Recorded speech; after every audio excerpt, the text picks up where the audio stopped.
Kay Lala.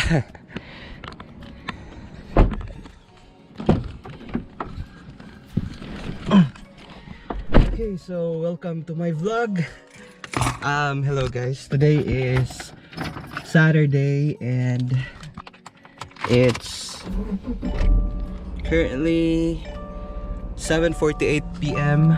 Pupunta nga pala ko yun sa sa Saint Andrews dito sa New Brunswick kasi wildlife photography kami ng hawk migration. So this has been like planned 2 weeks ago and pupunta na kami ngayon. I just wanna vlog this because this is gonna be an experience for me na adventure. Actually last week pumunta kami doon, sumama si Mipo, but hindi ko na check yung date. I'm really bad with dates, so hindi ko na check yung date. Akala ko last week yun, ngayon pala. So pumunta kami doon, kami lang dalawa, and we haven't seen anything. But then nalaman ko na maling spot yung pinuntahan namin. So hopefully today makakarating ako sa right spot and makakita kami ng maraming hawks. I'm gonna take photos. The camera that I will be using is Sony A7 III and Sigma 150 to 600 lens. So the drive would be about an hour. So medyo mahaba-habang drive to, and ako lang mag-isa. So probably I'm just gonna play some music here, pampawala ng antok, and then I'll probably talk to you later pagdating namin doon. So hanggang mamaya. Talk to you later guys. Bye. Okay, so the trip is going to be 1 hour and 1 minute. And nandito ako ngayon, papunta na. The weather is so cloudy, foggy here, but usually dito lang yun sa St. John. And hopefully pagdating ko dun sa Saint Andrews, hindi na ganito yung weather. Kasi chinek ko naman, based sa weather forecast, it's gonna be sunny today and windy. So hopefully nag-change nga. But yeah, weather here is really unpredictable guys. Minsan yung forecast is uulan and then bigla na lang hindi uulan, or sometimes the other way around. So yun, since I'm gonna be going there alone, wala akong makakausap, I'm just gonna try talking to the camera, I mean this GoPro that I'm holding now, and just like talk whatever comes in my mind para naman hindi ako antukin. So sobrang tahimik ng Uptown St. John ngayon because it's a weekend, and usually pag weekend dito close yung mga karamihan sa mga store, mga of course all the government agencies are closed. So wala talagang halos activity dito. And yeah, I'll talk to you again in a few minutes. Bye. Okay, so there's a good sign here. Medyo may araw na. I've been driving for 20 minutes and medyo malayo-layo na tayo sa Uptown. So there's a good sign here, like the fog is clearing. There's like some rays of sun. So yep, this is gonna be a good day.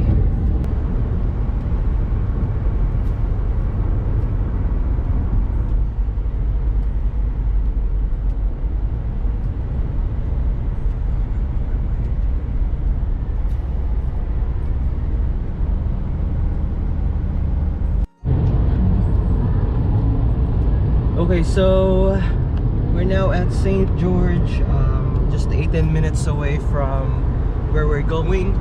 And I don't know if you can see that from the GoPro, but that tower right there on the mountain, that's where we're going. However, the road is not like hindi siya directly pupunta dun, so we have to like do a routing or rerouting first. Pupunta tayo dun sa gilid, iikot tayo dun sa kabila, and then before we can reach to that summit, to the top. So dyan yung Hawk Watch site, guys. Yan, yung may tower na yan. 600 meters, turn left onto New Brunswick 127 North. Otherwise, you get late in the year. Not a big deal. But if you can reduce the populations right now, makes it a little bit easier on the plan for next year. And then the other thing is the question was, what do we do with the rest of the new growth on the roses or anything else that would be deadheaded? Except for mums.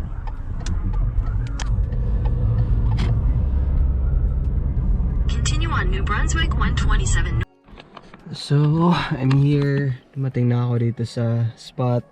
And that tower right there is our location. That's the Greenlaw Hawk Mountain Watch. So, I'm just waiting for other members or club members to show up. Ako yung pinakauna dito kasi aga kong umalis. I was supposed to take pictures of the lake earlier, but kaya maaga akong umalis, but then I changed my mind because it's really foggy uptown, so hindi na lang, maybe next time I'll try. But yeah, it's good that I'm already here, so I'm just chilling out waiting for them to arrive, and pupunta na kami dun sa so excited. While waiting nga pala habang nandito ako, nakakuha ako ng picture niyan, green dove. It was perched on that line, electrical line. So yeah, ang ganda tingnan. Kaso nga lang nung lumapit na ako, biglang nagliparan. So I think they're here. Yeah. So off ko na kasi nahiya ako mag-vlog pag maraming tao.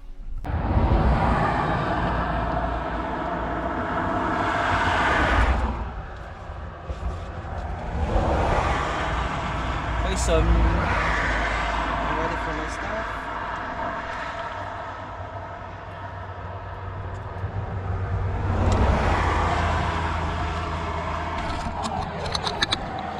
Set up the car.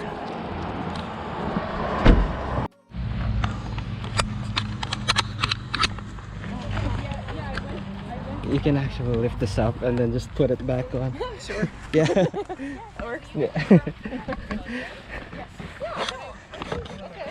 And I went twice. She went with me. Yeah, because you mentioned your daughter going with you as well, I think. Yeah.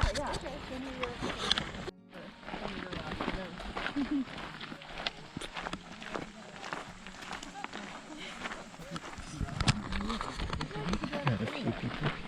There's an owl. Quite well. If we're lucky, we'll have a bird or two come in for today. Yeah. Swoop.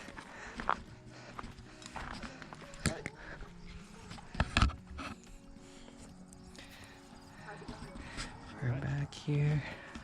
I'm Emma from the Nature Trust. Oh, okay. Nice to meet you. I'm Brittany. For the birds of prey. Very different than, say, songbirds or ducks in particular. Ducks just migrate whenever they want. I monitor sea duck migration for 6 weeks every year, and I can't figure them out. There's some influence of weather, but That's what I was going to ask. Is it climate reliant at all, really, or? to some degree, To some degree, they're more okay. likely to move with the tailwind, just like the hawks. But some right-wing crossbills hanging out in the last hour. We're actually landing on the trees, which is nice. I hear them daily up here, but they're usually just a flyby. They're landing in the streets. A few moments later.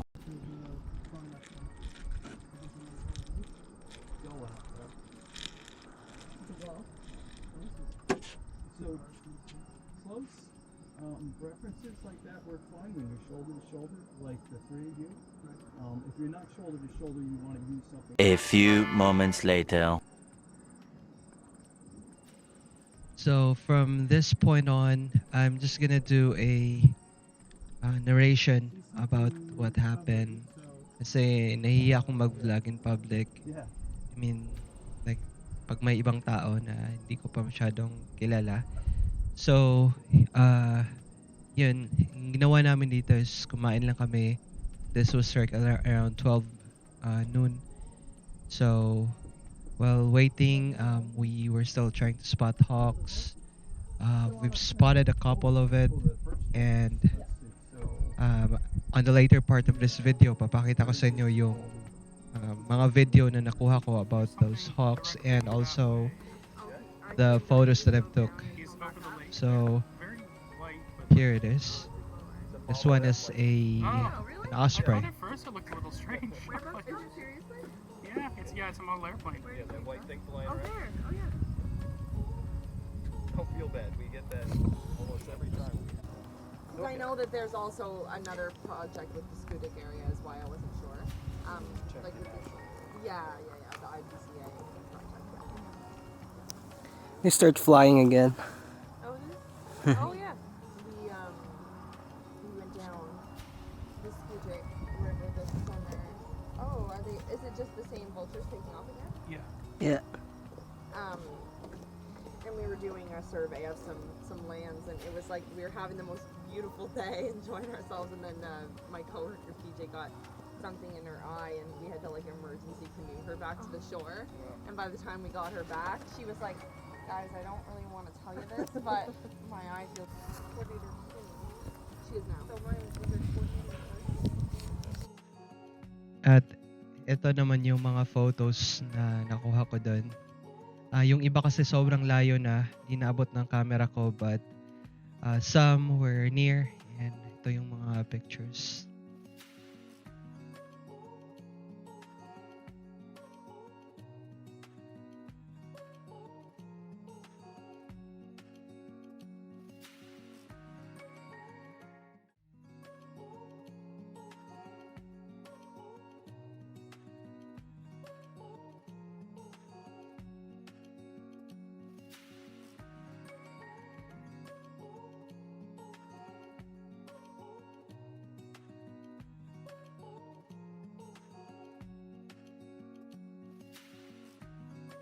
And then, on our way home, tumigil muna ako dun sa Irving Nature Park, and I spot this Merlin hawk. Hanap ng shorebirds, and like a few minutes later, nakakuha siya ng isa. So, ito yung kinakain niya dito ngayon habang nagpa-perch siya sa tree, sa branch nitong, ewan ko anong klaseng puno to, but yeah, if you like look closely on it, like yun yung paa, yung paa ng shorebirds na inulog niya. So that's one of the characteristic of this hawk. And ito naman yung picture na nakuha ko, actual na nag-start siyang umatak ng mga shorebirds dun. So here it is, a Merlin hawk.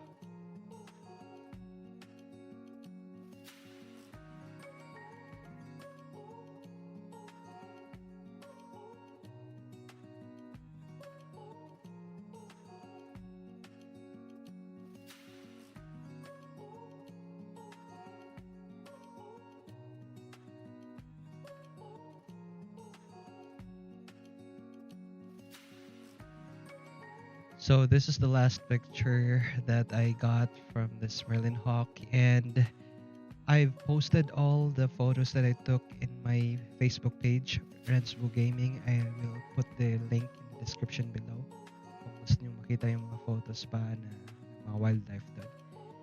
Yun lang. Thank you so much for watching. Have a great day. Amping mong tanan. Bye.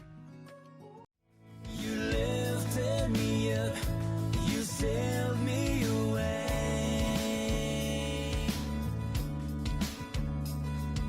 The world keeps on turning, the struggles never end, but take